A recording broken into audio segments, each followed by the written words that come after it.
Vous écoutez Au bénéfice du doute, le podcast où les personnes victimes de violences sexuelles prennent la parole. Cet épisode évoque des faits de violences sexuelles. Écoutez-le uniquement si vous êtes dans de bonnes conditions émotionnelles. Marie est une ancienne étudiante d'école d'ingénieur. 3 ans après la fin de ses études, elle reste traumatisée par le viol dont elle a été victime, indissociable de l'ambiance hostile qui régit ce genre d'école. Donc moi c'est Marie, j'ai 25 ans et j'ai fait une école d'ingénieur de 2017 à 2020, donc pendant 3 ans.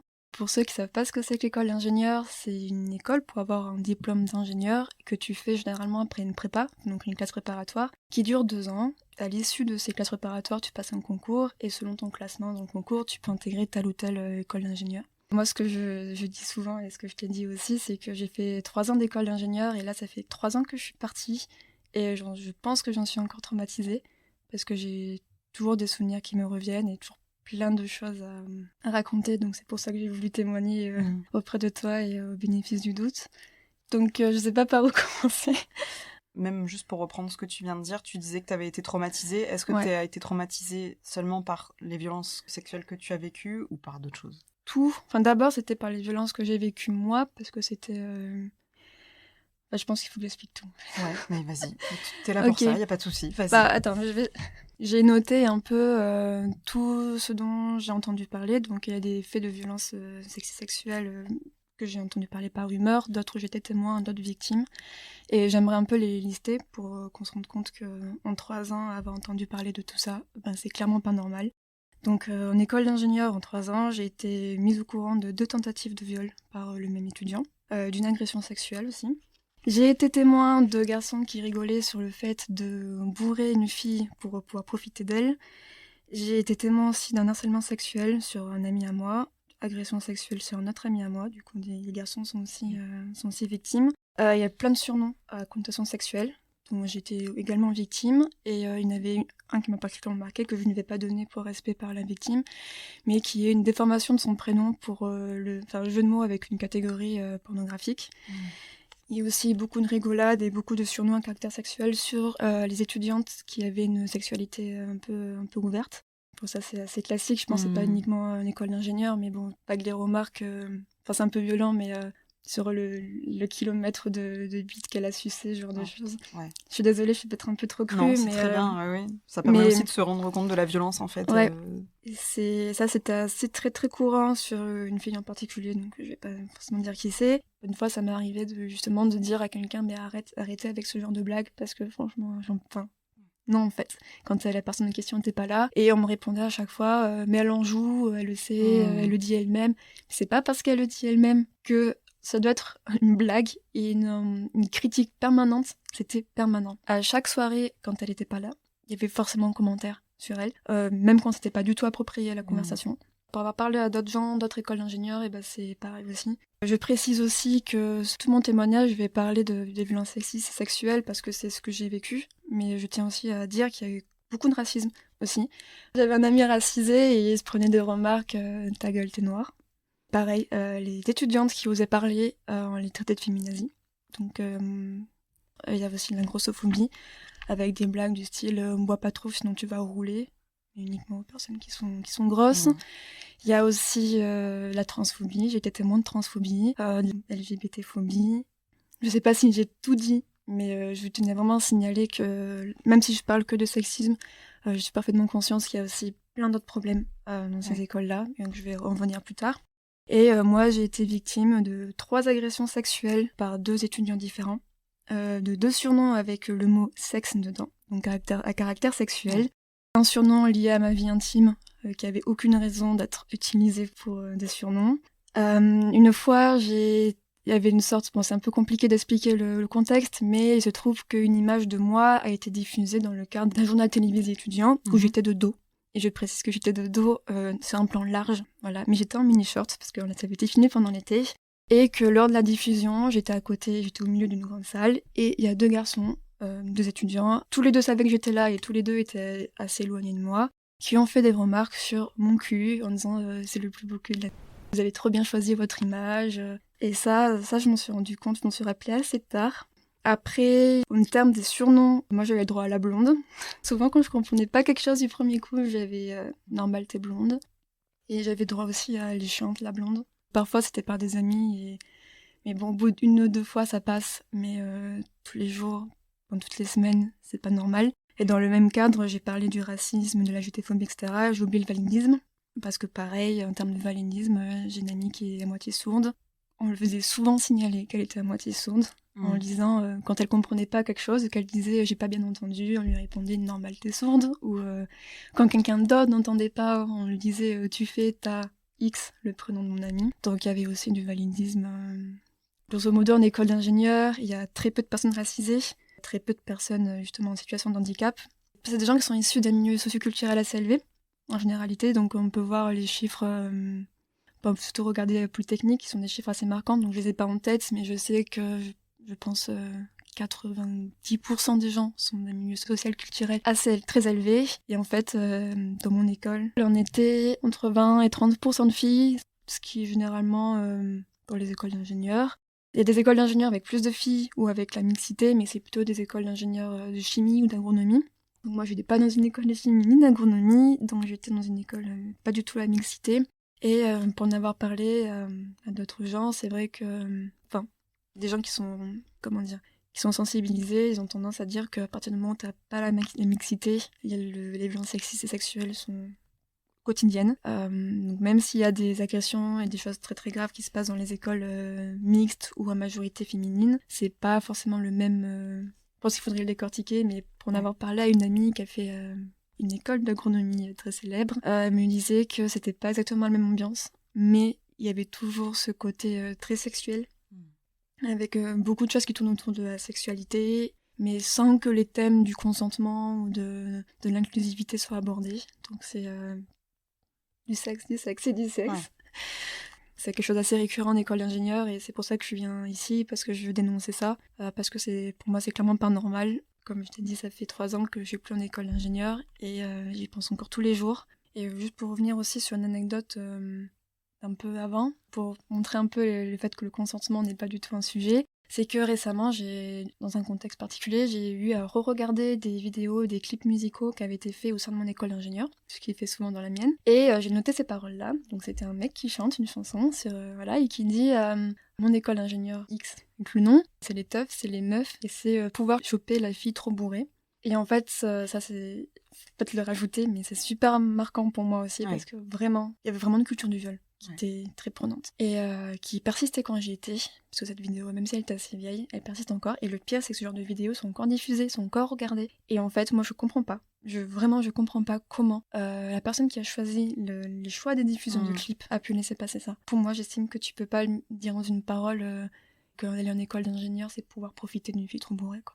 Enfin, je suis désolée, mais moi, ça me paraît. Oh non, mais c'est... Oui, en effet. Je sais pas si c'est même pas illégal, en plus, de dire des choses comme ça. Pas. Moi, ce qui m'avait aussi marqué, c'est que tu m'avais dit, et c'est une chose à laquelle j'avais pas forcément pensé, mais que tous ces étudiants-là qui passent par là, c'est nos futurs dirigeants, en fait. Ah oui. C'est le futur de notre pays, en gros. J'ai oublié, c'est ce que je t'avais dit. Alors moi, si ça vous intéresse, il y a un essai qui est sorti sur Sciences Po. Donc, je sais plus comment ça s'appelle, c'est Sciences Po...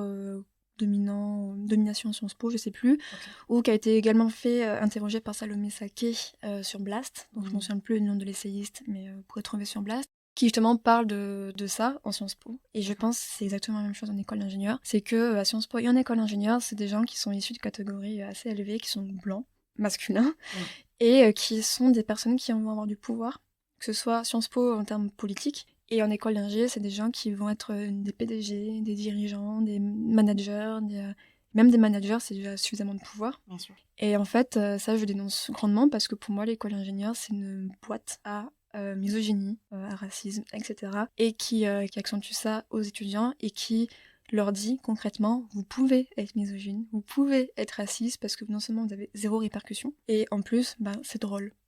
Parce que c'est vrai, je vais le dire, mais tout est couvert de l'humour. Quand je parlais de la rumeur d'étudiants qui avaient voulu faire boire notre étudiante pour profiter d'elle, c'était une blague. Enfin, c'était dit sous le ton de la blague, et en fait, c'est toujours sous le ton de la blague. T'as une culture des mèmes, où je sais pas si vous voyez ce que c'est, mais c'est un peu des running gags, utilisant des images qui circulent sur Internet, où tu peux mettre le texte que tu veux, donc l'adapter au contexte dans lequel tu le publies, qui tournait autour de la frustration sexuelle des garçons. T'as plein de blagues sur le fait qu'il y a des garçons qui arrivent à baiser, et d'autres non. Il y en a qui sont frustrés, ceux qui arrivent à baiser, c'est les winners, ceux qui arrivent pas, c'est les gros frustrés. Et je m'en souviens, pour illustrer ça, d'une conversation surprise, où il y avait dans le groupe, il n'y en avait qu'un seul qui était en couple, et il se trouve qu'il critiquait pour X ou Y raison la copine de ce mec-là, et le mec a répondu « ta gueule, moi au moins je baise ». Donc c'était « j'ai une meuf chiante, mais moi je baise ». Et en fait, ça c'est vraiment significatif aussi de l'ambiance qu'il y a en école d'ingénieur.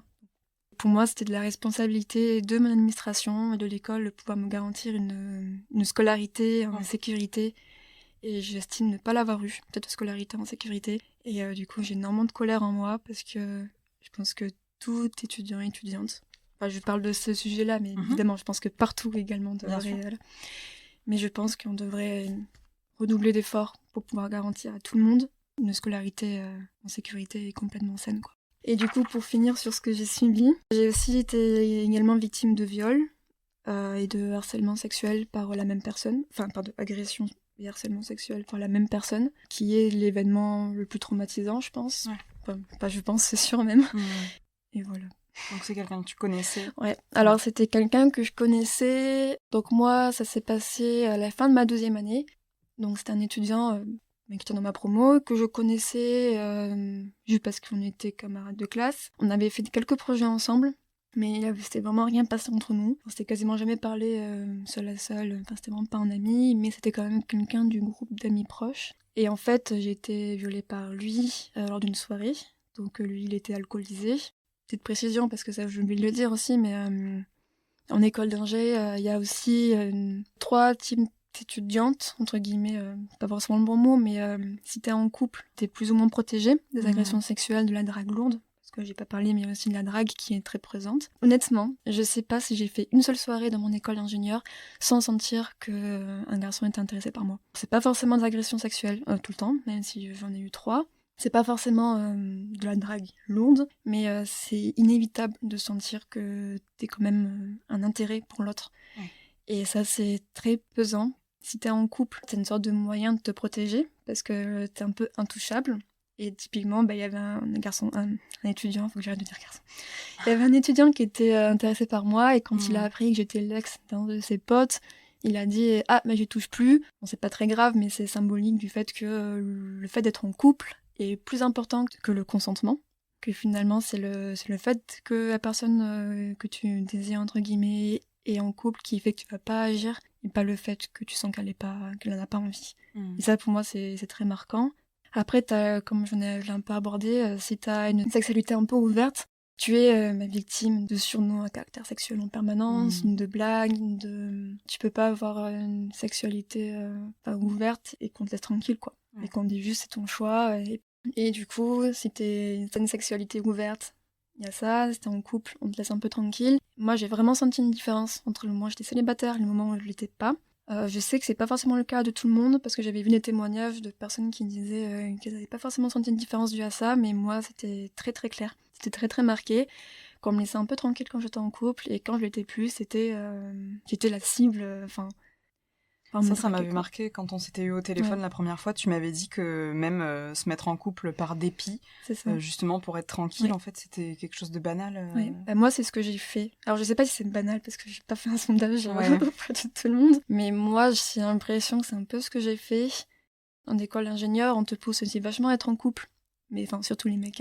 En sortant de prépa, en fait, t'as un peu l'image de les mecs, surtout. Les mecs ont bousé 2 ans. Ils sont pas sortis, ils ont pas eu de sexualité, ils ont pas fait la fête, et paf, t'arrives en école d'ingénieur, et là, on te promet des meufs, on te promet de l'alcool, on te promet la fête, des teufs, etc. Et t'as vraiment cette ambiance de relâchement complet, et des mecs qui recherchent absolument pouvoir être en couple. Les femmes sont des cibles, clairement.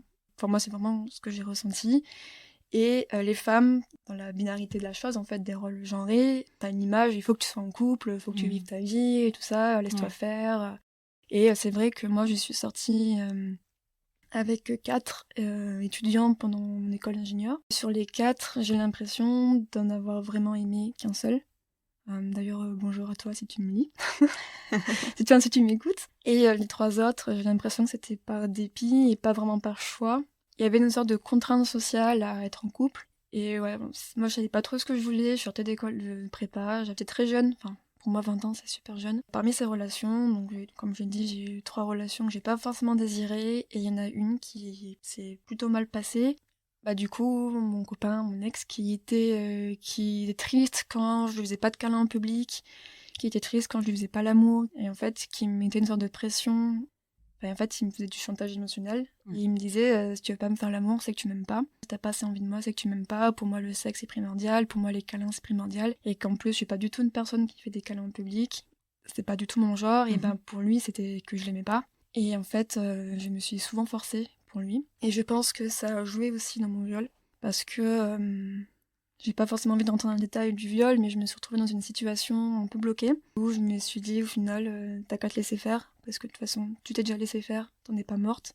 Et je pense qu'il y a eu un conditionnement au préalable qui a fait que j'ai pas eu les bons réflexes qui ont été de sortir. En plus, évidemment, de ce qu'on appelle la dissociation, ce genre de choses. La sidération, voilà. Sûr. Et en fait, je me rappelle très bien, à un moment donné, je m'étais dit, il faut que je m'en aille. Mais j'étais sidérée, mais je me disais, faut que je m'en aille. Et je me suis dit, à un moment donné, j'ai pas la force de partir, donc laisse-toi faire. Ça va être fini, tu l'as déjà fait, de toute façon. Et un autre détail que j'ai oublié de dire aussi, c'est que je suis sortie avec 3 garçons pendant mon école d'ingénieur.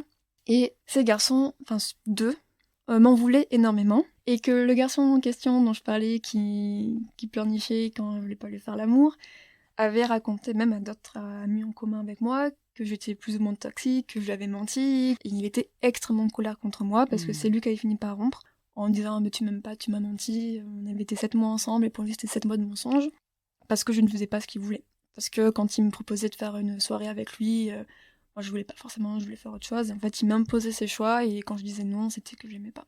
Et en fait ce garçon-là, non seulement il était là pendant la soirée où j'ai été violée. En fait, pendant cette soirée, grosso modo, j'avais pas d'amis, il y avait personne de confiance. En raison de ça, parce que les ruptures s'étaient mal passées entre 2 garçons, qui étaient là les 2. Et les 2 m'avaient complètement rejeté du groupe. Et en fait, il y en avait un qui ne supportait pas de me voir. Et j'ai appris plus tard d'ailleurs qu'il avait beaucoup bu, qu'il buvait beaucoup, et qu'il avait même inquiété ses amis après notre rupture, de façon pour moi complètement disproportionnée. Et ils m'en voulaient énormément, donc grosso modo, j'étais exclue et ça s'est encore aggravé avec le 2e. Comme c'était ma faute, c'était moi qui était pas sympa, c'est ma honte, c'est mon machin, j'étais vraiment exclue, j'avais vraiment un sentiment d'être, entre guillemets, une salope. Voilà, enfin, je critique ce mot, mais voilà. Et du coup, je me sentais pas du tout à l'aise lors de cette soirée déjà. J'avais peu d'amis de confiance. Et en fait, je pense que ça a également joué parce que pendant mon viol, il a d'abord enlevé mon short de force. Et c'est là où je me suis dit, il faut que je m'en aille. Parce que là, c'est là où j'ai senti... où j'étais complètement sidérée. Et je me suis dit, je peux pas sortir parce que si je sors, personne va m'aider, personne va me soutenir. Qu'est-ce que je vais dire? En plus, je suis à moitié nue. Je disais que je suis une salope. Donc, ça pour dire qu'il y avait un conditionnement et il y a un contexte particulier à mon viol qui est pour moi vraiment dû à l'ambiance qu'il y a en école d'ingénieur. C'est pas un fait dissocié. Pour moi, mon viol n'est pas dissocié du tout de l'ambiance qu'il y a en école d'ingénieur. Et pour moi, c'est super important de le dire, bien que l'auditorice comprenne ça. Et du coup, moi, j'ai été violée. C'était avant les vacances d'été. Donc lui, il voulait sortir avec moi.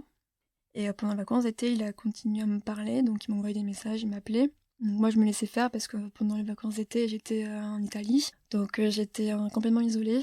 J'avais pas d'amis, j'étais complètement seule. Il y avait que des gens qui parlaient anglais. Bon, j'ai parlé anglais, mais j'étais seule, quoi. Et j'avais, je pense, ça, je l'ai compris en écoutant des témoignages au bénéfice du doute. Alors, je sais plus lequel, je suis désolée. Pas de problème, t'es pas obligée de les savoir par cœur, t'inquiète pas. Mais j'ai vraiment l'impression que j'ai dissocié pendant les mois qui ont suivi, parce que j'ai un souvenir de moi qui n'est pas du tout moi, et où j'étais seule, je faisais rien à part voyager, mais comme si j'étais complètement inerte en fait. Et je rajoute ça plus la peur énorme d'être enceinte. On y fait tout un scandale. Enfin, c'est pas un scandale, mais j'avais extrêmement peur d'être enceinte. Et du coup, ça m'a beaucoup angoissée. Ça a pu une dissociation, c'était un peu compliqué. Et lui, il continuait à m'appeler et je lui répondais. Et je lui parlais. Là, rentrée, je lui ai dit que je voulais plus le voir. Et là, ça a un peu continué. Il a voulu savoir pourquoi. Donc, je lui ai dit que j'étais amoureuse d'un autre étudiant, ce qui était vrai, mais à moitié vrai. Et puis, j'aurais pas dû donner une justification au fait de plus vouloir le voir. Enfin, je pense. Mais il a continué de... Une fois qu'il a su ça, il voulait savoir qui c'était. Et une fois qu'il a su qui c'était, il voulait savoir qu'est-ce qu'il avait de plus que lui. Et je m'en souviens, il savait où j'habitais, il venait devant ma porte, et il me demandait qu'est-ce qu'il y a de plus que moi, pourquoi machin, pourquoi truc. Et avec le recul, je le prends un peu comme du harcèlement. Parce que c'était très lourd, et puis de recevoir un message de quelqu'un qui t'a violé, qui veut absolument savoir pourquoi tu veux plus le voir, alors que c'était clair, je voulais plus le voir, point. Pour moi, ça aurait été largement... je pense que pour la plupart des gens, ça va être vachement... Enfin, ça devrait être compréhensible, même si ça, malheureusement, beaucoup ne comprennent pas ça. Ah oui, et une fois, il m'a même dit que je devais sourire un peu plus, parce que ses amis ne m'aimaient pas, parce qu'ils me trouvaient trop froide. Et ça m'a beaucoup marqué aussi, parce que on n'était pas en couple du tout, et même si on était en couple, ça se dit pas, qu'on soit bien d'accord, mais il avait aucune raison de me dire ça. Complètement aucune. Ses amis, moi, je m'en fichais complètement. J'avais pas besoin de plaire à ses amis. Du coup, c'est ce que je lui ai dit. Sur le coup, j'ai pas conscientisé à quel point ça c'est pas normal qu'on te dise ça, quoi. Et une femme doit être souriante. Oui, l'injonction au sourire. Voilà, l'injonction au sourire, c'est exactement ça. Ouais, ça c'est terrible. Et bref, et du coup, il s'est passé ça avec lui. Et à 2 soirées par la suite, il m'a embrassée de force et surprise, les deux plus ou moins en même temps. Donc à 2 soirées par la suite.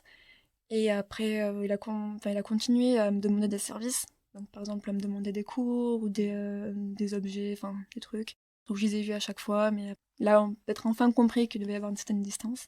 Du coup, ça s'est arrêté, et puis après, il y a eu le Covid, de toute façon. Et moi, sur le coup, j'ai fait un énorme déni qui a duré très longtemps, et je pense qu'il y a encore des répercussions aujourd'hui. Pendant très longtemps, j'étais persuadée d'avoir été consentante, parce que, comme je l'ai un peu dit plus tôt, je me suis laissée faire au bout d'un moment. Et en fait, moi, j'étais persuadée que j'étais consentante. Et du coup, même si j'étais pas bien du tout, même si j'ai appelé le 3919, en mode j'étais en larmes quand je les ai appelés, sauf qu'ils ont... Je sais pas si je tombais sur une mauvaise personne, mais quand j'ai raconté mon histoire, elle m'a juste répondu « Et alors, c'était un viol ou pas ?» Parce que moi, j'en savais rien.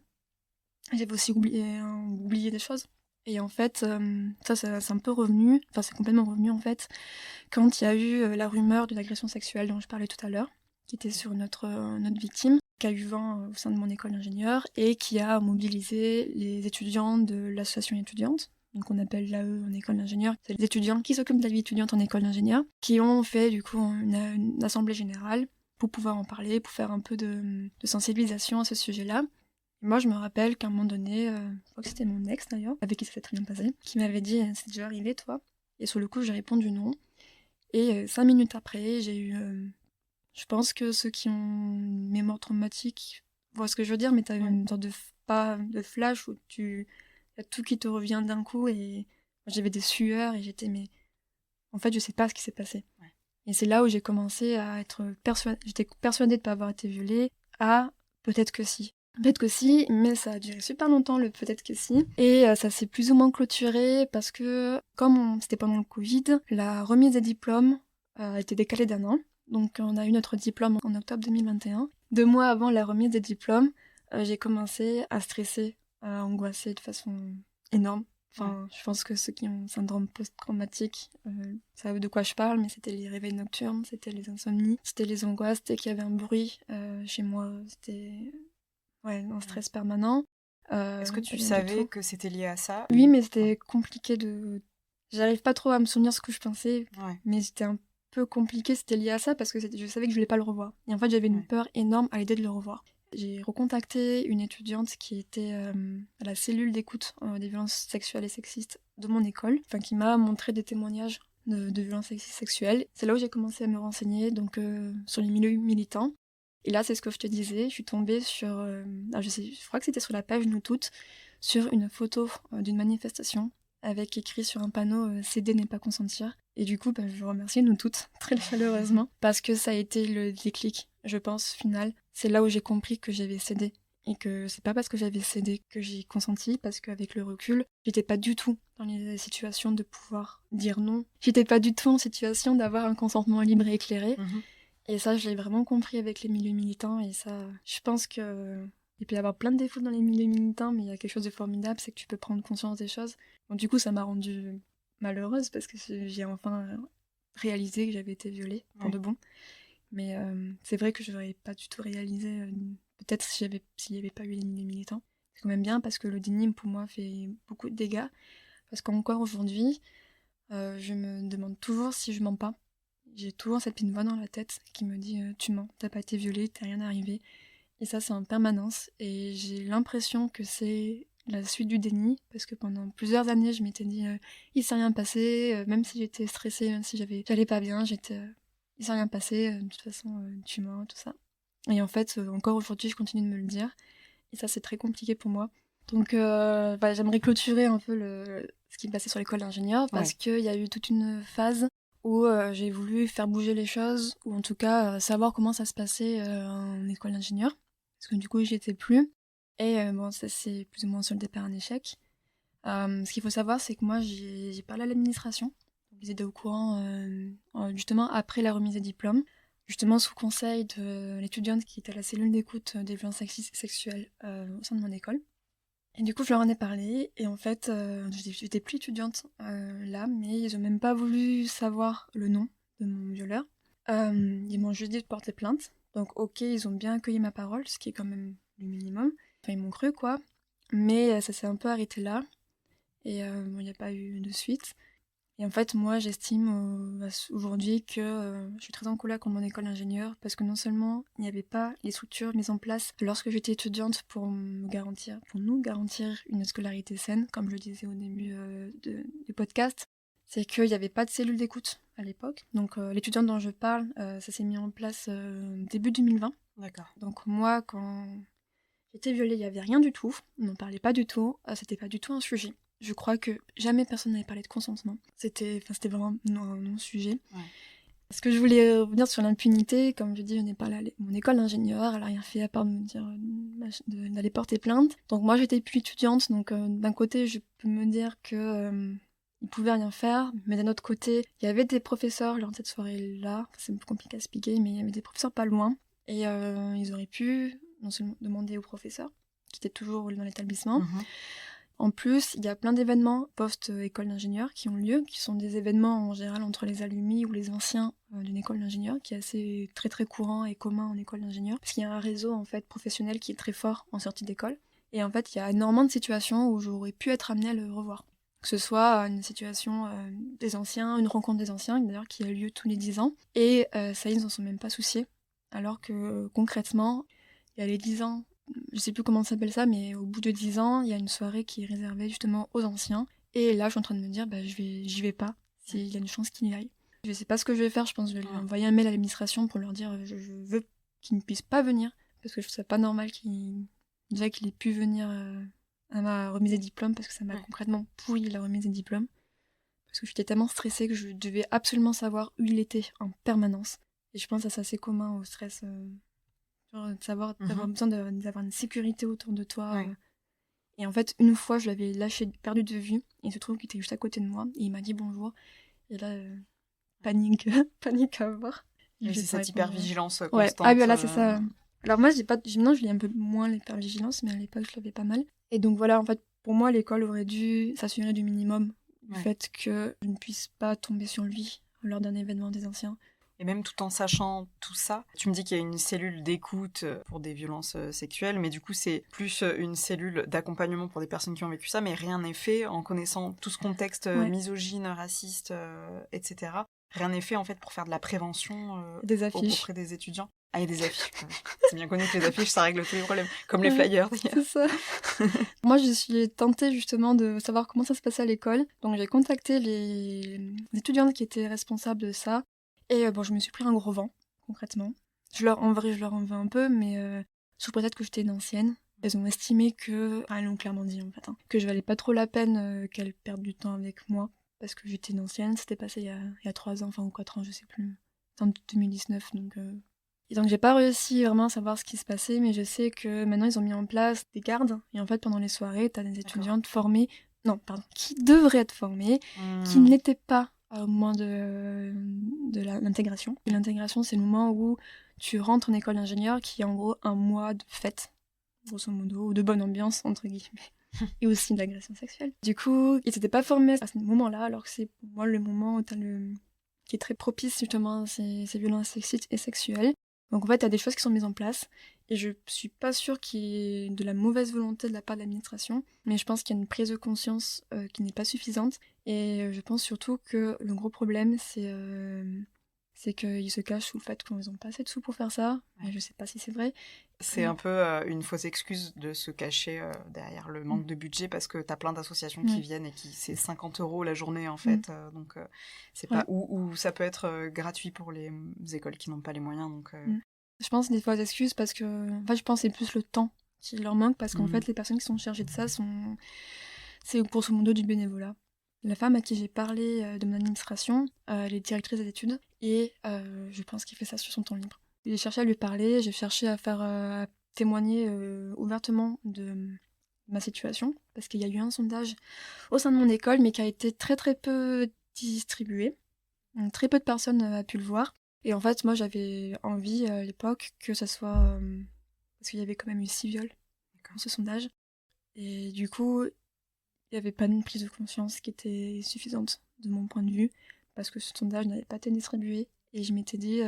j'aimerais pouvoir témoigner et pouvoir dire tout ce que j'ai vécu en 3 ans, pour appuyer en fait le sondage et pour dire mais c'est grave en fait, c'est pas juste des chiffres. Et pareil, j'ai eu des vents, grosso modo, on s'en fiche un peu de moi. Et moi j'ai l'impression que les choses sont pas du tout acquises. Concrètement, il faudrait qu'il y ait des personnes qui n'ont soit le métier, qui soient dans les écoles d'ingénieurs, pas forcément en temps plein, mais même à mi-temps, qui soient payés pour faire ça, qui puissent se charger de tout ce qui est sensibilisation, de tout ce qui accueille la victime. Typiquement, les 6 viols qui ont été signalés via le sondage, mais ma main coupée que ça n'a rien donné. Alors peut-être que les victimes n'ont pas voulu, souvent aussi elles ne veulent pas forcément témoigner ou parler de leur cas, mais j'ai jamais entendu parler, jamais d'un étudiant qui a été viré d'une école. Et d'ailleurs, pour revenir sur ça, l'étudiante dont je parlais tout à l'heure qui avait agressé une victime et qui du coup m'avait fait sortir du déni, l'administration avait clairement dit on peut rien faire, et du coup les étudiants avaient, je sais pas vraiment s'ils avaient pris l'initiative de le faire, mais avaient voulu l'exclure des soirées étudiantes, enfin de la vie étudiante grosso modo. Et évidemment ça n'a pas été fait, ça n'a pas été respecté du tout. Je sais très bien, j'ai été témoin, j'étais là, qu'il est venu lors d'un événement étudiant. Une fois qu'il a été viré au bout d'un moment, mais il est quand même venu, c'est-à-dire qu'on l'avait quand même autorisé à rester une demi-heure, et il y avait des soirées où il venait quand même. Et d'ailleurs, ça me fait penser à plein de trucs, mais par rapport à l'ambiance dont je parlais tout à l'heure, dont j'avais un groupe d'étudiants qui étaient dans mon asso, donc c'est pas vraiment des amis, et dont il y en avait un qui m'avait agressé moi. Donc, concrètement, il m'avait touché les seins plusieurs reprises lors d'une soirée, et ses amis étaient témoins, étaient autour de moi, et ils n'ont pas réagi, et ils ont dit c'est pour rire, comme d'habitude. Et par contre, quand c'était pas leur ami à eux, donc quand c'était l'autre étudiant dont je parle tout à l'heure, c'est inadmissible qu'ils puissent aller en soirée, c'est inadmissible qu'ils puissent faire ça, nanana, alors que concrètement, ils ont laissé faire un autre étudiant m'agresser sans rien faire, et sans juger que c'était suffisant pour une exclusion de cette personne-là de l'association. Donc je pense qu'il y a vraiment un double pendant selon si c'était ton ami ou si c'est pas ton ami. Parce que tant que c'est pour rire et que c'est ton pote, c'est bon. Et quand c'est un autre, c'est pas pour rire, c'est très grave, faut punir. Et ça, je trouve ça aussi, il faut vachement dénoncer, parce que vraiment l'humour ne justifie rien. L'humour ne justifie pas les agressions, l'humour ne justifie pas les phrases misogynes, enfin, de mon opinion. Donc cet étudiant, il a été impuni en fait. Il a eu son diplôme, il pouvait aller en soirée, ça a concrètement rien changé pour lui. Et je crois qu'il avait même été blacklisté pour le gala. Donc le gala, c'est un événement auquel je suis pas retournée depuis, parce que j'ai peur de croiser mon violeur, justement. D'accord. Cet événement qui a lieu tous les 10 ans? Et en fait, il a lieu tous les ans, et tous les 10 ans, ça a une section VIP pour les anciens. Dans ma ville, en soi, je pourrais y aller, mais je veux pas y aller parce que j'ai pas envie de croiser certaines personnes. Et je sais que j'ai entendu dire qu'il avait été blacklisté, mais que du coup, il pouvait pas commander, il pouvait pas prendre un billet sous son nom, mais il a trafiqué un truc, je vais pas forcément entrer en détail, pour quand même avoir une place qu'il a récupérée via une amie à lui.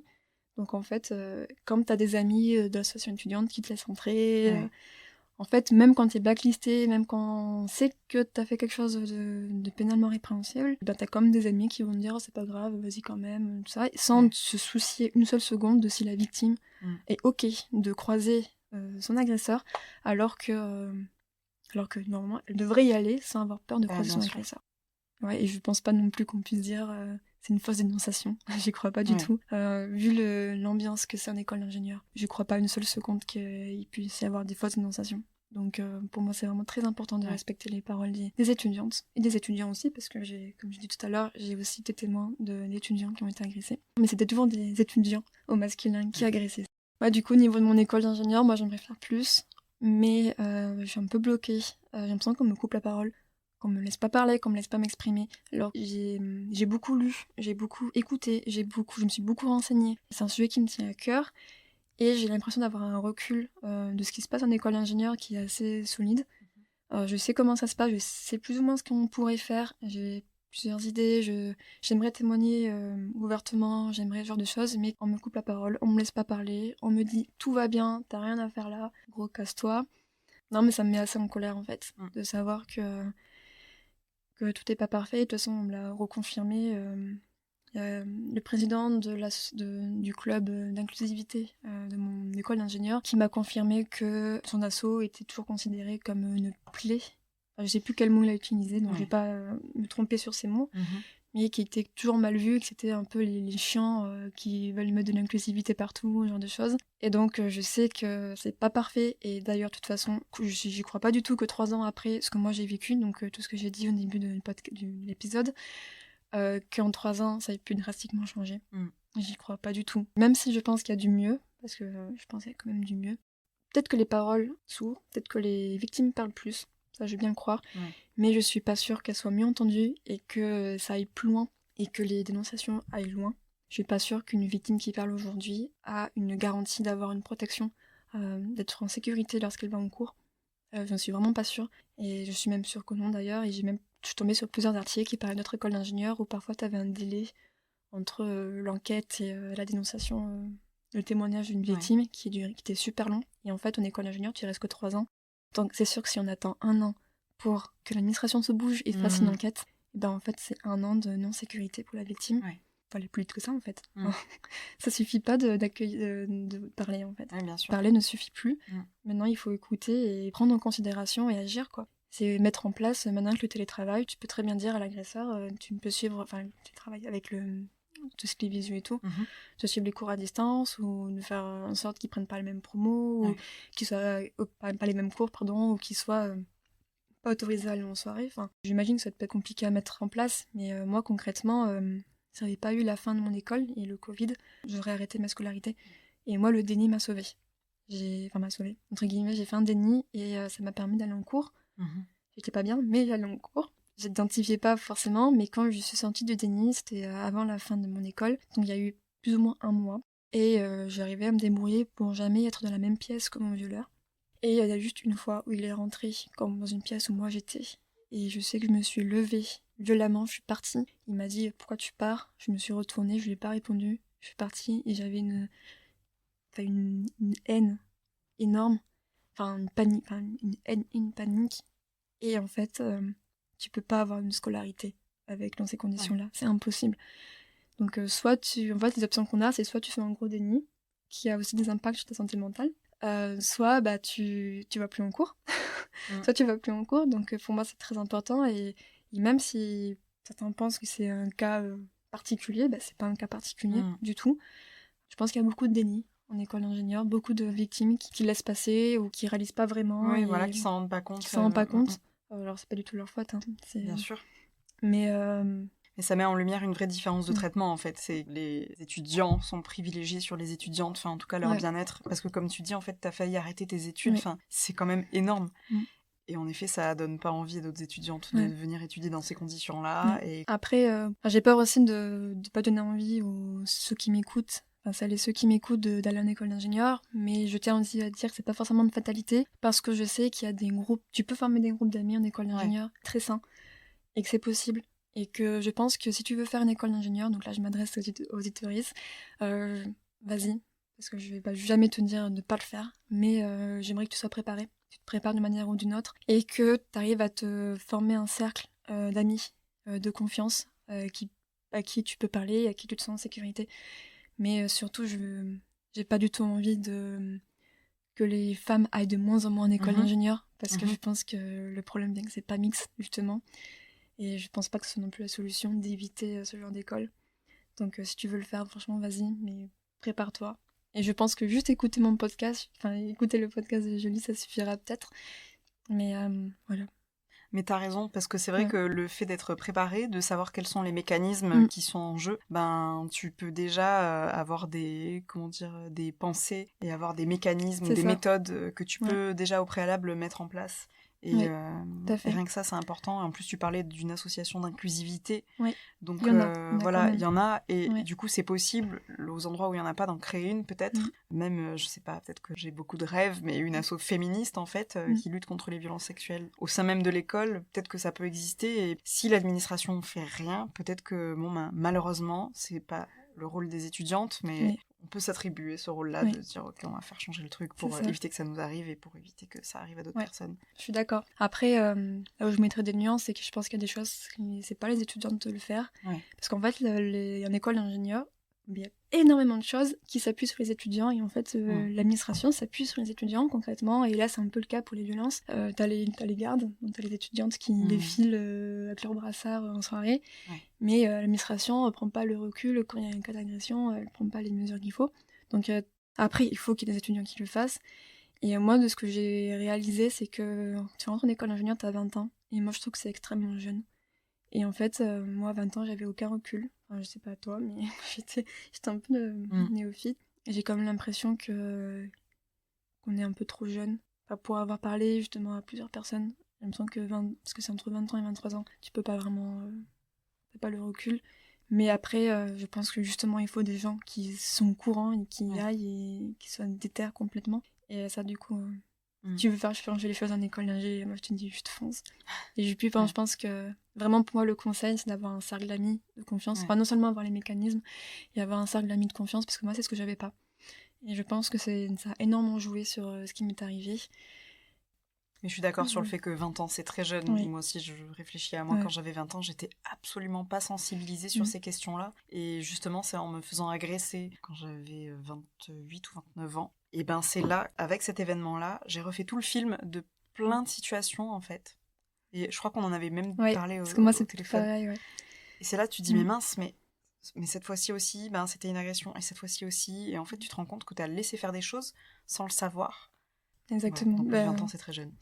Moi, pareil, moi, je n'avais que le viol qui m'est remonté, et après, t'as ce qu'il avait fait avant, donc ce qu'il a continué à me voir et tout. Puis après, j'ai tout redéroulé le fil de mon école d'ingénieur. Et avant, j'étais contente d'avoir fait école d'ingénieur. Quand je suis sortie, j'ai dit ouais, c'est trop cool, j'ai fait la fête, machin. Et en fait, maintenant, je déteste avoir été une école d'ingénieur. Et à refaire, je le ferai pas. Mais je conseille quand même aux gens qui veulent le faire de le faire. Mais si je devais repartir en école d'ingénieur, je le ferais complètement différemment. Mais c'est vrai qu'avant, j'avais plein de bons souvenirs. Et là, tous les bons souvenirs ont été dégradés en mauvais. Parce que typiquement, si je m'étais bien amusée à telle ou telle soirée, je me rappelle aussi qu'à la même soirée, il y avait ce mec-là, qui machin. Et en fait, ça fait que j'ai grosso modo que des mauvais souvenirs en école d'ingénieur. Et ce que je voulais revenir aussi sur les associations féministes en école d'ingénieur. Moi, un truc que j'ai envie de dénoncer très clairement, c'est qu'il y a des associations féministes, mais qui s'intéressent uniquement à la représentation des femmes ingénieurs. Et en fait, c'est très marketing.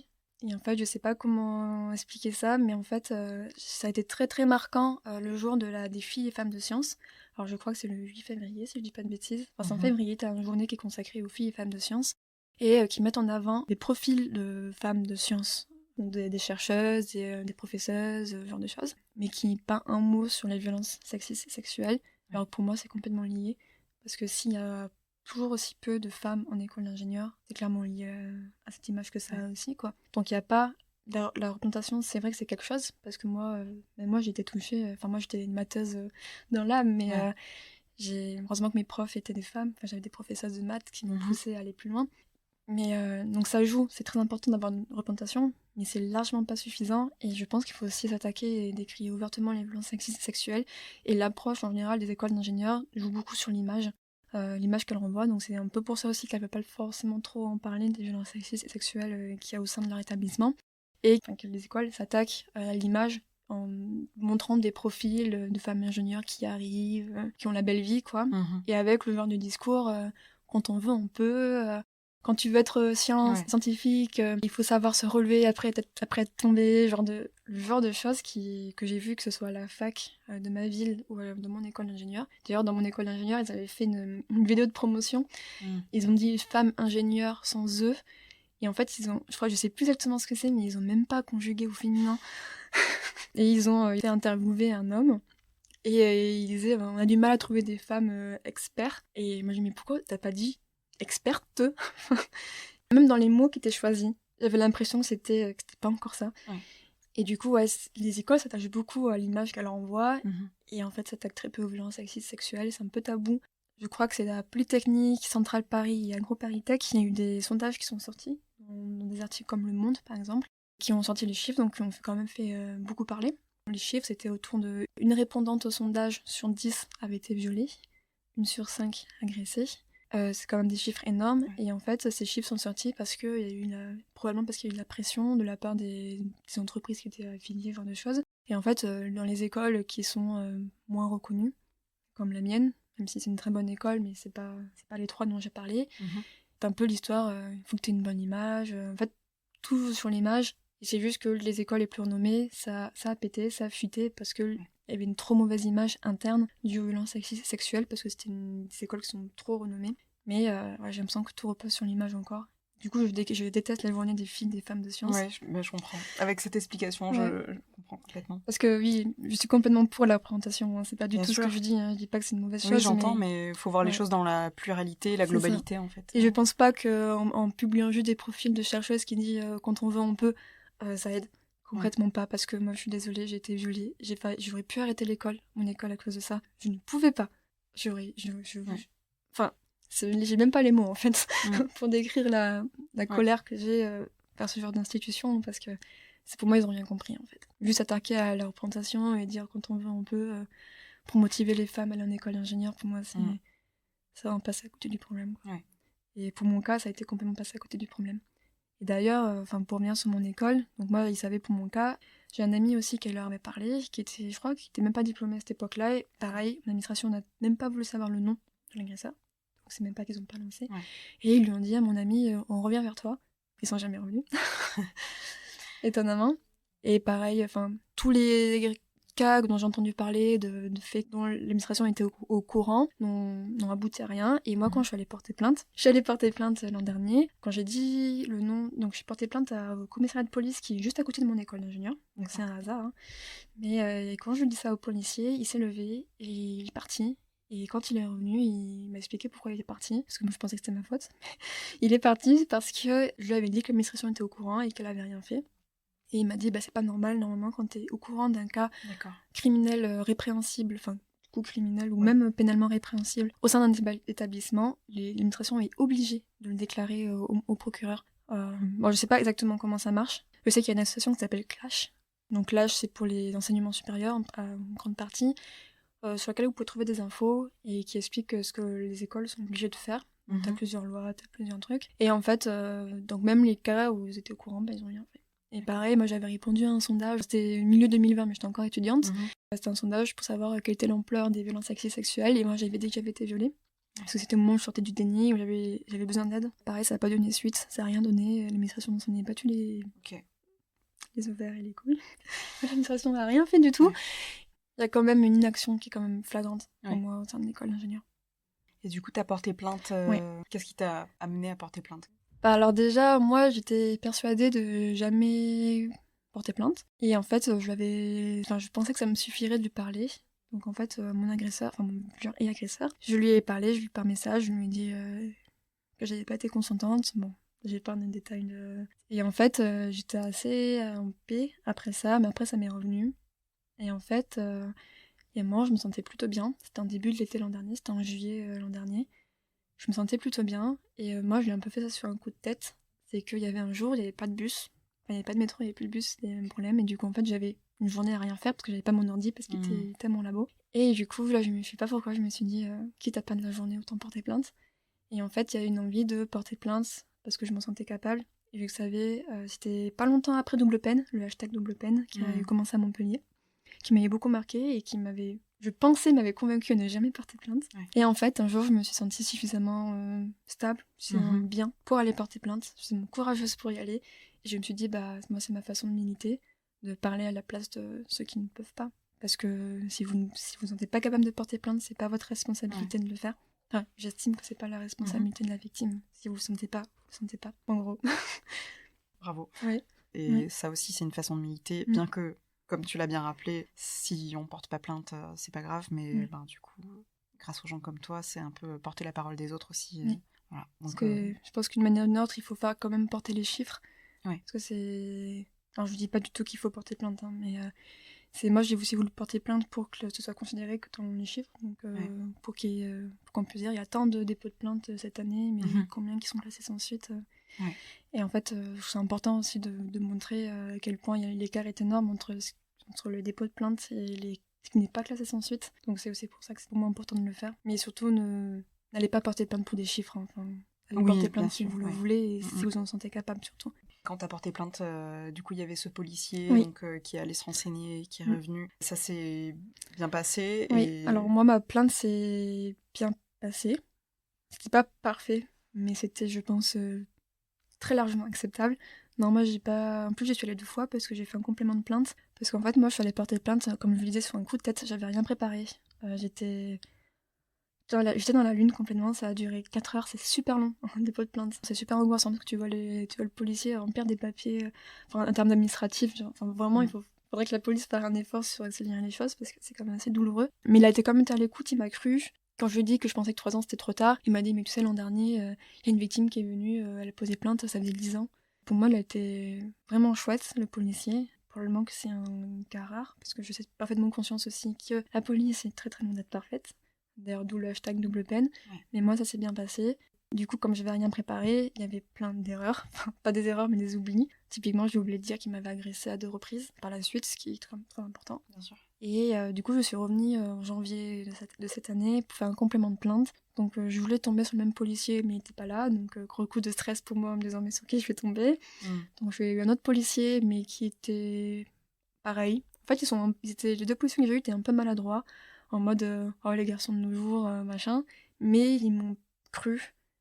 Et j'ai pas l'impression qu'ils ont remis en doute. Pas ouvertement, en tout cas ma parole. Moi, c'était plutôt bien passé. Après, j'ai aucune nouvelle.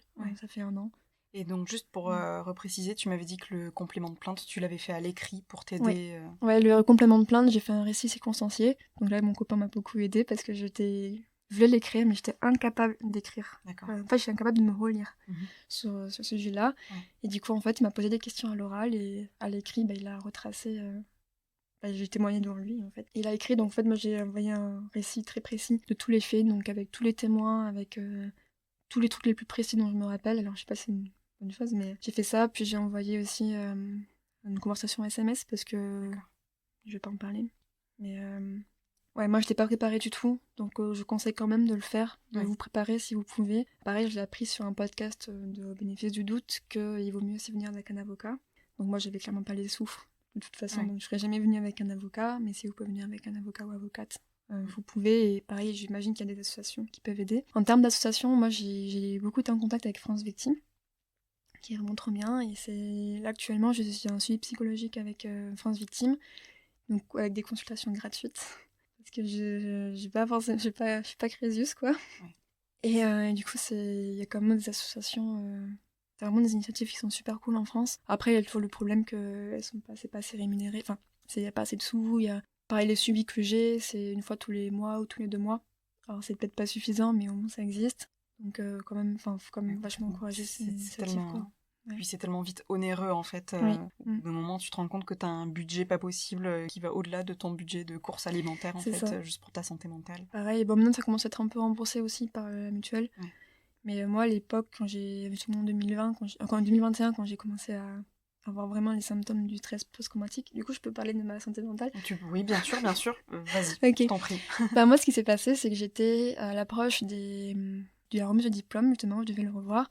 j'ai cumulé insomnie, réveil nocturne, angoisse. Je restais chez moi, je sortais quasiment pas. Enfin bref, parce que j'étais vraiment au fond du gouffre. Je pleurais tout le temps, je pouvais rester au lit à rien faire. Enfin bref, c'est assez compliqué. J'ai failli renoncer à y aller, mais mes parents étaient venus, donc je me suis forcée pour eux. Et je pense que si un jour ils pourront confirmer que j'étais pas bien du tout pendant cette remise de diplôme, je pense qu'ils n'ont pas reconnu leur fille. Du coup, à la suite de ça, j'ai décidé enfin d'aller voir un psy. Et la première psy que j'ai vue, alors moi j'ai fait marcher le chèque psy. Alors, je sais plus si ça existe encore, mais en tant qu'étudiante, t'avais droit à 6 séances, entre 3 et 6 séances. Comme j'étais étudiante en thèse, j'avais pas droit à d'autres structures pour les étudiants, mais j'avais droit à avoir le chèque psy quand même, parce que comme en thèse, t'es quand même étudiant. Donc j'ai fait jouer ça, sauf qu'en fait, tu choisis uniquement... C'est un accord, et en fait, le psy que tu peux voir sont limités, et c'est ceux qui acceptent d'être payés avec les chèques psy. D'accord. Et du coup, j'en avais choisi une, un peu au hasard. Première séance, je lui dis rien, je lui dis machin, donc c'était une psychanalyste. Elle me fait parler de mon père, alors que j'ai aucun problème avec mon père. Et après la séance suivante, je lui dis, en fait, je viens vous voir parce qu'il m'est arrivé ça. Et là, elle me dit, vous êtes responsable, mais lui aussi. Alors, elle a dit ça dans l'intention de dire que lui était aussi responsable, c'était pas que moi. Ouais. Mais en fait, ça n'a jamais été moi, tout court. Oui, donc c'est elle, du coup, qui a insinué que tu l'étais... Oui, parce que je savais pas dire non, et parce que j'avais peur du scandale. Et en fait, elle me disait, si t'as été violée, si t'as peur du scandale, et maintenant, qu'est-ce qu'on va en faire de ton problème ? Tu vas évoluer et apprendre à dire non. Et en fait, moi, j'arrive dans ce cabinet, je suis pas bien du tout. Et moi, la seule chose que je voulais, c'était arrêter d'y penser, dormir. Et elle me dit, va t'apprendre à dire non. Et en fait, non seulement j'avais pas le sentiment d'avoir un problème à dire non, et en plus, c'est pas grave, en fait, par rapport au fait que je dorme pas.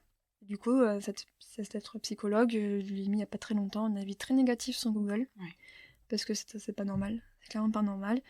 Et donc j'en ai vu une deuxième après, qui était un peu mieux, mais qui me faisait qu'analyser mes rêves. Et en fait, à chaque fois, je venais le voir, je lui disais, j'ai encore rêvé, je rêvais de viol, je rêvais d'agression, et il me dit, comment vous analysez ce rêve ? Moi j'étais un peu, mais... en fait, j'ai pas besoin d'analyser, en fait, je sais très bien pourquoi je fais ce genre de rêve. Pendant tout ce moment-là, donc ça a duré plus ou moins 8 mois, j'étais pas bien, je dormais très très mal, je faisais pas de cauchemars, personne ne m'aidait en fait. Et après, je suis allée voir, sur conseil de ma mère, une hypnothérapeute qui était du coup psychologue TCC. D'accord. Je sais pas si tu connais, mais... Oui, c'est les thérapies cognitivo-comportementales. Ouais. J'en ai jamais faites, mais j'en ai déjà entendu parler en tout cas. Et du coup, c'est pas de la psychanalyse. Après, j'ai l'impression de trop focaliser sur la psychanalyse, mais moi, la psychanalyse n'a pas du tout marché pour moi. Alors, je dis pas que ça marchera jamais, mais j'ai une confiance très limitée à la psychanalyse. Alors, je sais pas comment c'est la pratique, mais les 2 psychanalystes que j'ai vues, elles me disaient, on va te faire apprendre à dire non, on va parler de ton père. Il y en a une qui focalisait sur mon père, l'autre sur mes rêves. D'accord. Et en fait, alors que moi, c'était pas ça. Je précise que je faisais des crises d'angoisse à l'époque. Et en fait, je suis allée voir une TCC, une psychothérapeute, plutôt. Je sais plus exactement quels sont les termes, mais je lui ai dit mes symptômes. Il m'a dit, t'as un stress post-traumatique. Et c'est la première. Ça faisait 8 mois que j'étais pas bien. Et j'ai vu 3 personnes. Et c'est que la 3e qui m'a dit ça. Et en fait, elle m'a expliqué ce que c'était qu'une crise de panique, comment il fallait agir. Elle m'a dit, si tu sens que ça monte et que tu stresses, tu t'assois. Parce que si tu t'évanouis, c'est pas grave, tu vas pas mourir. Et en fait, je sais pas si vous savez ce que c'est qu'une crise de panique, une crise d'angoisse. Mais en fait, t'as un truc qui te stresse. Et moi, c'était ça, ça avait des sueurs froides. J'étais super froide et j'avais le cœur qui battait de plus en plus vite. Et en fait, t'as un moment où t'as l'impression que tu vas mourir. Parce que ton cœur, il bat tellement fort que tu te dis, il va craquer, il va craquer. Okay. Et en fait, ça amplifie encore le stress. Et à la fin, c'est un état de stress qui... tu peux plus rien faire, tu peux plus penser à rien. Et en fait, ça m'est arrivé plusieurs fois. Et elle m'a expliqué ce que c'était, du coup, la psychothérapeute. Et en fait, ça a quasiment suffi à faire disparaître complètement mes crises de panique. Parce que j'en ai fait une après l'avoir vue, une seule. Et ça fait quand même plus d'1 an que je l'ai vue. Et en fait, juste le fait de savoir sur moi ce que c'était, ce qu'il fallait faire, ça a été suffisant. Alors, je dis pas que c'est suffisant pour tout le monde. C'est pas du tout ce que je dis. Je me suis dit, c'est pas grave si j'en fais. Ouais. Et en fait, pour moi, ça a eu un effet vachement calmant. Mais je trouve ça vachement dangereux. Assez grave que j'ai dû attendre tant longtemps pour qu'on me dise ça. J'ai vraiment l'impression que parmi les psychanalystes, t'as pas des personnels de santé, t'as pas des gens qui travaillent dans la santé en fait. Là encore, ce que ça met en lumière, ce que tu es en train de dire, c'est que les violences sexuelles, qui touchent quand même une très grosse partie de la population, et encore plus les gens qui vont consulter des psys, en fait ces personnes-là ne sont pas formées. Non. Rien que le syndrome de stress post-traumatique, Une fois que tu connais, etc., tu as l'impression que tout le monde en parle. Une fois que ça y est, tu as mis les mots dessus. Mais du coup, c'est dingue, je trouve, qu'une professionnelle de la santé mentale, là, en l'occurrence 2 sur 3, n'ait pas pu diagnostiquer ce truc, en fait. Oui, ils m'ont même pas parlé d'anxiété, même pas d'angoisse. Ouais. Ils m'ont parlé de rien du tout. Ils faisaient vraiment canaliser mes rêves. Enfin, après, cette qui m'a expliqué ce que c'était que la crise de panique était trop chère pour moi. Donc j'ai arrêté de la voir. Et après, je suis allée à France Victime. Et du coup, la psy de France Victime, elle est 10 fois mieux parce que pour elle, c'était évident que j'avais un stress post-traumatique. Et du coup, j'ai commencé les thérapies de EMDR avec elle. Donc, c'est un peu compliqué le EMDR aussi. Je pense que j'ai un peu trop forcé parce que ça m'a mis entre autres très mal. Et là, il n'y a pas longtemps, ça fait 2 mois que je prends des antidépresseurs. Et pareil, même moment, en fait, parce que j'ai commencé à avoir une médecin généraliste. D'accord. Pas une médecine. Du coup, parce que j'aime bien féminiser. J'essaye. T'as raison, je te soutiens là-dedans. Donc, je suis allée voir une médecine. Enfin, j'avais vu d'abord pour faire le vaccin des 25 ans, là. Puis à un moment, on me prescrit un antidépresseur. Et c'est là où ça revient un peu sur ce que je disais, c'est que le déni m'a fait beaucoup hésiter à prendre mon antidépresseur parce que j'étais persuadée que je mentais. Et quand elle m'a prescrit l'antidépresseur, sur le coup, je n'ai rien dit. Et le soir même, enfin le week-end, je m'étais dit, mais je lui ai menti. J'étais persuadée d'avoir menti à ma médecine sur mes symptômes, alors que je sais très bien que non. Et en fait, j'étais persuadée de mentir pour attirer l'attention, pour qu'on me prescrive des médicaments, pour être la bonne victime. Ça, c'est très important pour moi parce que j'ai lu l'essai de Florence Porcel, Honte.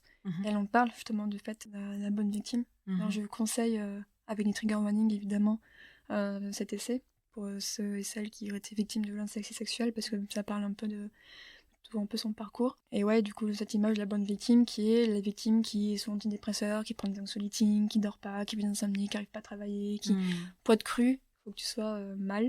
Et ouais, moi j'ai voulu un moment dans ma vie, je voulais être conformée à cette mauvaise victime. J'ai l'impression que j'étais pas une assez bonne victime pour être crue. Je sais pas si tu vois. Ouais, je vois complètement ce que tu veux dire. Et du coup, quand on m'a prescrit l'antidépresseur, alors c'est pas du tout ce que je pense, mais j'ai cru que je les méritais pas. C'est pas du tout ça, mais je me suis dit, mais c'est pas suffisamment grave, je suis pas dans un état suffisamment grave pour les prendre. Mais le fait est qu'aujourd'hui, j'ai bien fait de les prendre. Parce qu'avec le recul, tu te rends pas compte. Ça faisait quelques mois avant que je prenne l'antidépresseur, que c'était plutôt devenu une sorte de forme de dépression. Enfin, je parlais plus à mes amis, je sortais quasiment plus. Je parlais qu'à mon copain en fait. J'arrivais pas à travailler pour ma thèse. J'avais un stress permanent, j'avais des insomnies, ce genre de choses. Bref, j'étais triste tout le temps et c'est vrai qu'avec le recul, maintenant, il y a tellement d'avant-après l'antidépresseur que je me dis, en fait, oui, t'étais pas bien. Et en fait, t'es légitime de prendre des médicaments. Et ça aussi, c'est un truc que je critique beaucoup parce que quand on m'a prescrit un antidépresseur, non seulement il y avait ce côté je les mérite pas, et en plus je suis allée sur internet pour voir dans quel cas on prescrit un antidépresseur. Et sur internet, c'est une catastrophe, ne faites pas ça. Parce que je suis tombée sur une page qui disait les antidépresseurs ça augmente le taux de suicide. Il faut les prendre qu'uniquement en cas de dépression sévère, sauf que je ne me considérais pas du tout comme dépression sévère. Il faut privilégier les psychothérapies, sauf que si t'as ni les sous ni le temps et si t'as peur de voir un psychothérapeute, ne vous privez pas d'antidépresseurs sous prétexte qu'on vous dit qu'il faut d'abord faire la psychothérapie. Alors je dis pas que l'antidépresseur c'est absolument à prendre, il faut voir avec votre médecin, mais... Oui bien sûr, on comprend très bien que tout ça c'est nuancé, t'inquiète pas. C'est ça, mais c'est vraiment, je pense qu'il faut déculpabiliser beaucoup sur la santé mentale. Ça met du temps, ça met beaucoup de temps à marcher, mais là ça marche. Là je dors bien, ça fait 1 semaine que je fais des nuits complètes. Bravo. Du coup je recommence à sortir, à voir les amis et tout. Enfin, je voulais juste parler de cette culpabilisation que t'as quand t'es pas la mauvaise victime, ou quand sur les violences sexuelles, t'as vraiment le côté... faut que tu sois une bonne victime pour qu'on te croie, sinon on ne te croit pas, quoi. Ouais, c'est ça. Ta parole est sans cesse remise en question. Et il y a aussi, je sais pas si toi tu l'as vécu ou si tu le vis aussi comme ça, mais de se dire, ok, j'ai pas été aussi vulnérable que ça. Voilà, il y a aussi ce truc-là de non, mais en fait ça va. Oui. En fait, ça va, complètement. je ne vais pas aussi mal que ce que j'ai l'impression de le prétendre. Ouais. Non, mais c'est exactement ça. C'est exactement ça. Ouais. Enfin, moi, avant de prendre l'antidépresseur, j'étais 2 mois, j'ai pas vu mes amis. Enfin, je leur parlais pas, en fait. Ouais. J'étais... J'avais la tête baissée en permanence, j'arrivais pas à communiquer, j'étais dans un mal-être, je pense, très profond. Et j'étais vraiment, je vais pas si mal que ça va. T'auto-persuade que ça va, quoi. Ouais, c'est ça. Et sur le fait de ne pas se sentir suffisamment vulnérable, ça marchait aussi sur le moment du viol, parce que comme j'étais persuadée au début que j'étais consentante, j'ai l'impression d'avoir acquis beaucoup de choses en réfléchissant dessus, mais en analysant tous les faits qui s'est passé, sur le contexte dans lequel j'étais, ce que j'ai pensé au moment. Et en fait, c'est vrai qu'avec le coup, je me dis, mais j'étais extrêmement vulnérable à ce moment-là. Et ce n'est pas ma faute. Là, j'ai très clairement conscientisé que je ne pouvais pas dire non. Je n'étais pas du tout en capacité que ce soit parce que je me sentais complètement isolée. J'étais en sidération, etc. Je n'avais aucun moyen que je puisse dire non. Et donc, je pense vraiment que je suis en aucun cas responsable et qu'il m'est vraiment bien passé quelque chose. Parce que si j'avais vraiment été d'accord, j'aurais dû être en situation pour le dire non. D'ailleurs, je précise que je lui ai dit non quand même. Il n'a pas entendu. Ouais, et ça, parfois, ça prend beaucoup de temps à conscientiser sur tous ces sujets-là. C'est un peu un parcours, hein. C'est un parcours bien sûr, hein, de la combattante. Oui. Un parcours qui finit presque jamais, peut-être, je sais pas. Moi, je sais que toute ma vie, c'est ce qu'on dit. Quand t'es violée, tu prends un perpète, quoi. Tu prends perpète, tu prends punition à vie, pas une punition, mais... Et ça, je pense que c'est vrai, parce que ça fera toujours partir de moi. J'aurais toujours peur de le croiser. Oui, bien sûr. En tout cas, là, t'es dans une étape de ton parcours où t'arrives à en parler, du coup, à transmettre des choses, donc ça, déjà, c'est énorme, en fait. Ça a mis beaucoup de temps, parce que j'avais parlé à cette étudiante de la cellule. Je lui parlais, mais sans croire vraiment mon histoire. Je sais pas comment expliquer, j'avais un doute, mais je disais, mais non. Oui, c'est un peu comme si t'avais besoin aussi de la validation des autres pour être sûr que ce que t'as vécu, c'est bien ça. Et le pire, c'est qu'elle me l'a donné, la validation. Pour elle, c'était clair et net, mais ça n'a pas suffi. Et il a fallu, et même après, il y a plein de choses. Je me dis, mais c'est super long, parce qu'il y a des gens qui me l'ont redit, mais ça n'a pas suffi, parce que d'un côté, des gens me disaient que oui, mais t'avais la psy qui me disait que j'étais un peu responsable, puis machin. La première fois que j'ai parlé, c'était à mon ex, en décembre 2021. J'ai été violée en mai 2019. Donc j'ai mis 1 an et demi à vraiment parler à quelqu'un qui n'était pas... Là, j'en parle assez bien, donc je commence à en parler à mes amis. Mais pour moi, ça met beaucoup, beaucoup, beaucoup de temps. Voilà. Est-ce que tu as des choses que tu as envie de rajouter ? Est-ce que tu as d'autres conseils ? Je regarde juste. Vas-y, je t'en prie. J'arrive pas à me relire. Ah oui, quand tu dis j'arrive pas à me relire, c'est visuellement, t'arrives pas à te relire, c'est pas juste que ça te fait du mal. Ou... D'accord. Là, j'écris très très mal, mais ouais. Alors moi, j'aime beaucoup Virginia Woolf et je suis en train de lire Orlando. Je suis tombée en lisant Le génie lesbien d'Alice Coffin, sur une phrase qu'elle cite de Virginia Woolf qui dit être une féministe est une femme qui dit la vérité sur sa vie. Et moi, ça m'a beaucoup marqué parce que je pense que je suis pas encore prête à militer activement, faire comme toi, parce que je sens que la santé mentale, c'est un peu dur. Mais moi, c'est ma façon de militer, de dire ce qui m'est arrivé et d'être honnête en fait sur ce que j'ai subi et pouvoir le dire, quoi. Donc ça, c'est ma façon de militer, quoi.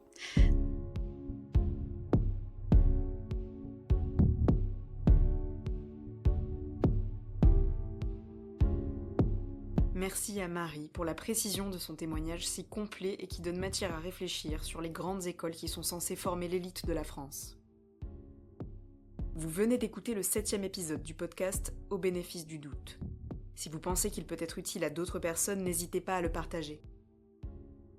Cet épisode a été enregistré au studio La Poudre de la Cité Audacieuse. Merci à la Fondation des Femmes et toute son équipe pour l'accueil chaleureux. Ce podcast est entièrement autoproduit par Julie Dussert, la musique originale a été composée par Sandra Fabry et l'image a été dessinée par Camélia Blando. Au bénéfice du doute, le podcast où les personnes victimes de violences sexuelles prennent la parole.